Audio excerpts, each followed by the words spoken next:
In this video, we are going to be doing some trailer loading training, and this horse is also buddy sour, and we will have other distractions going on as well. There will be dogs running around, the tractor is putting out hay nearby, but this horse's biggest concern, this is Moose, his biggest concern is that a mare that he likes is turned out nearby this trailer, and you are going to see how he sort of forgets the groundwork that he knows and enters a little bit of a reactive state because his magnet to want to go to that mare is going to trump his obedience and training with me for just a short time. And you're going to see how we work through those problems and just keep reiterating our training and our groundwork, and you will see how all of this ends up.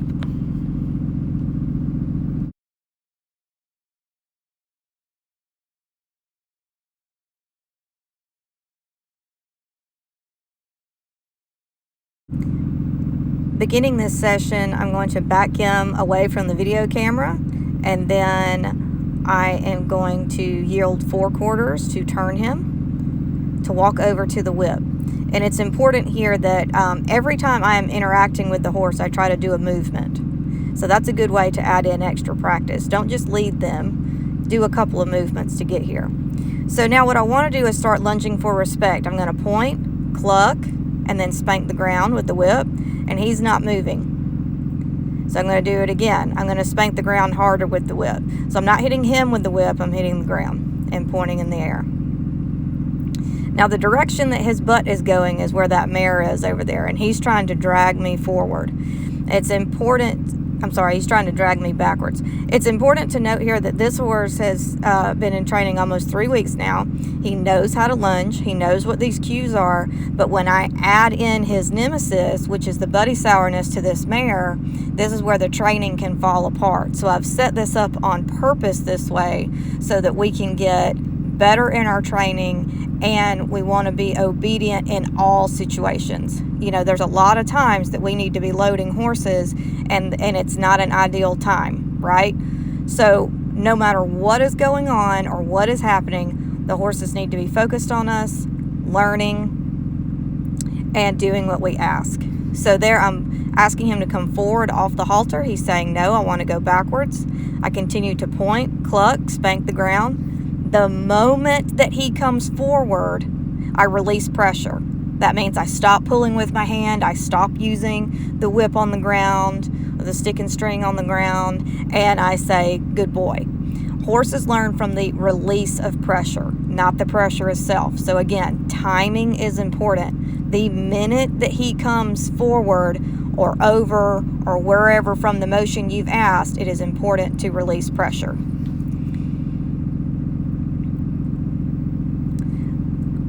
So here again, he's just pulling on the halter. He's pulling that way. He doesn't want to come forward. I'm going to stay in position, keep the pressure on, keep the pressure on, keep the pressure on. Pressure, pressure, release. He went forward. Good.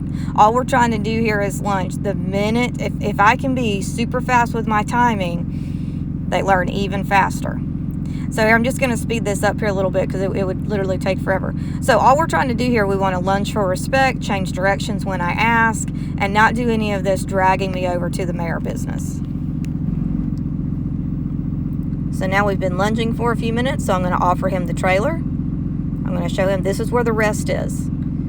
We're working on the trailer today, Moose. This is where the rest is. Okay, I show him that.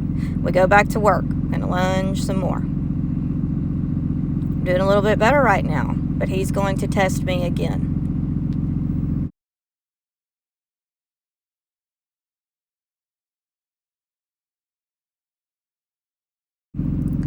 Now I'm going to offer him the trailer again. So we work a little bit and I offer it here. I say, look, here's the rest. The trailer is the rest. And now I'm going to try some approach and retreat. So I'm going to back him up, tapping the rope. And then I ask him to come forward again. Really sluggish on the halter, really resistant. He doesn't want to get up there. So we're going to back some more. I'm going to ask him again, come forward off the halter. No, sold up like a cow. Really resistant today. Wants to go to that mare.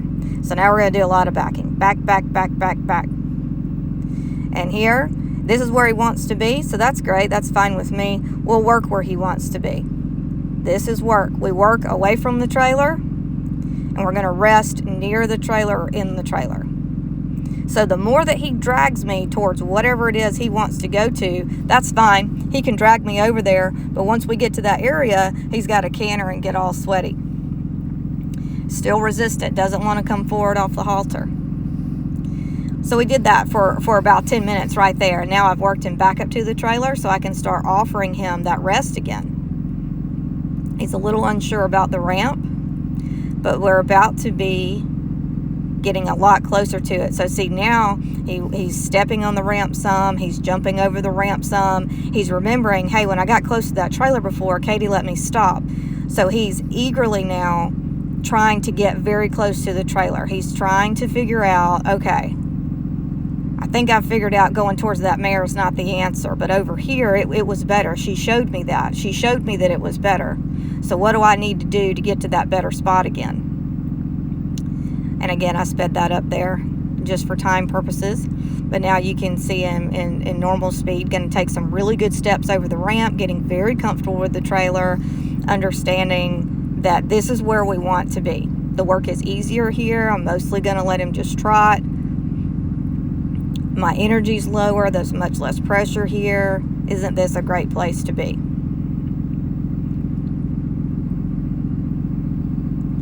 This is really good work.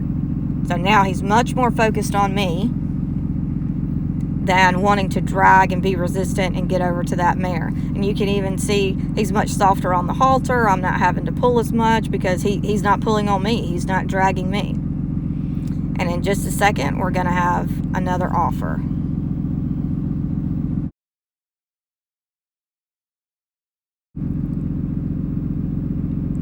Again, using approach and retreat, offer him the trailer. Let him look at it in a second, investigate it. He went right on up there. And then we're going to retreat. And by approach and retreat, we always back away, bring forward. Back away, bring forward. The more you can back the horse away from an object and then bring him back forward, that's confidence building. Instead of just shoving it down his throat, constantly wanting him to go forward on the object he's not sure of. Gave me a great 2 feet up on the ramp. So we're going to rest here now. So now he's really about to figure out, okay, this trailer, being over here with Katie, this is great. Gets lots of rubs. We back off the ramp. We always back off the ramp. We don't do any sort of turning around in the trailer. All he's going to know is that he goes forward into the trailer and that he backs out of the trailer. And only in that combination. So now, back to work. So by doing this pattern, I'm just making it very clear. He's about to start craving this trailer. He's going to say, okay, I've got this now. When we get out here in this grass and I think I want to go to this mare over here, I have to trot and canter and change directions and use my hiney and yield hindquarters and yield forequarters and get off this halter and bend through my rib cage. And oh wow, Katie has me doing all these things. But every time I get on this ramp or go in this horse trailer, God, Katie doesn't do anything. Wow, that's stupid. And I want him to be to think that he has beat me, that he's won me over. And there we go. Now he's like, haha, look, Katie, I tricked you. And that's how confident I want him to be. I want him to think that he has totally outsmarted me. And he's like, wow, all I got to do is stand on this ramp. Humans are dumb. And really, we just got him to do what we wanted him to do. We just made it to where it was his idea. So again, we're going to back down. So now you're going to see a lot of this repetition, right? Approach and retreat. Rest on the ramp. Always back down. Make things very predictable. And these horses learn extremely fast. Okay, now I'm just working off his other side using the other eye. So he gets used to me being on his left side and his right side as he's loading and being on this ramp. And as you can see right now, I'm perfectly fine with just resting on the ramp.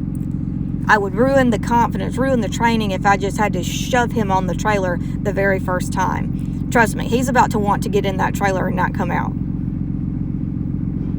And we'll see that in just a second. So there, I just asked for one more step.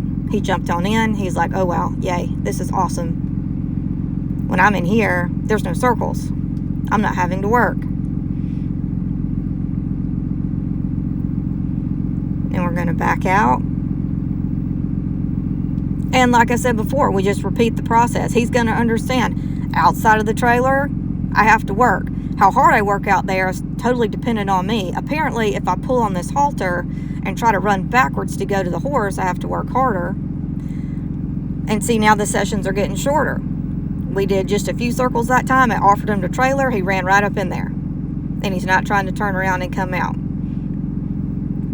So as you can see, once I get the hang of it, then I just get to practice the easy part over and over and over again. And I just say, get in the trailer, stand there. Then we back out when I ask you to back out. Here we're just paused on the ramp. I like to do that. I like to place foot by foot. So if I want 2 feet or 4 feet on the ramp, or bring him on and off and on and off, I want their feet to do exactly what I asked them to do. This is a good first session.